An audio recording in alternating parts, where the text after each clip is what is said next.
Hello বন্ধুরা, আমি সুপর্ণা আবারও চলে আসলাম তোমাদের কাছে নতুন একটা রেসিপি নিয়ে।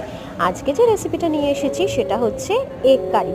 এগ কারি মানে এর আগেও আমি একটা এগ কারি দেখেছিলাম, সেটা হচ্ছে হাঁসের ডিমের।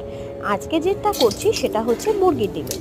তো আজকের এগ কারিটা একটু অন্যরকম করে করছি। নর্মালি আমরা সবাই যেটা করি, মানে পেঁয়াজ পেঁয়াজ রসুন আদা দিয়ে ভালো করে কষিয়ে তারপরে জিরে গুঁড়ো ধনে গুঁড়ো দিয়ে এগ কারি, মানে অনেকে ধনে গুঁড়ো দেয় না, শুধু জিরে গুঁড়োই দেয়।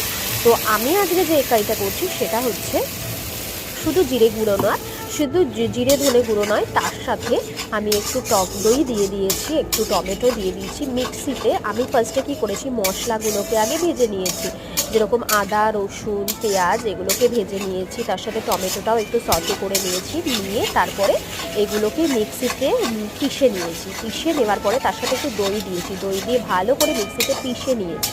পিষে নেওয়ার পরে মশলাটা মানে এগ কারিটা বানিয়েছি। কালারটা দেখতে পাচ্ছ কীরকম এসছে। তো আর বাটা জিরে জিরে বাটা ধনে বাটাটা তো শিলে করেইছি। তো এইভাবে আমি জিনিসটা বানিয়েছি। তো দেখতে পাচ্ছ কালারটা কেমন হয়েছে, কেমন লাগলো জানাবে কিন্তু বন্ধুরা, এই কেমন হয়েছে আমার এই এগ কারিটা। তো আজকের মতো তাহলে এতটুকুই, আবার আসবো আরেকটা ভিডিওর সাথে।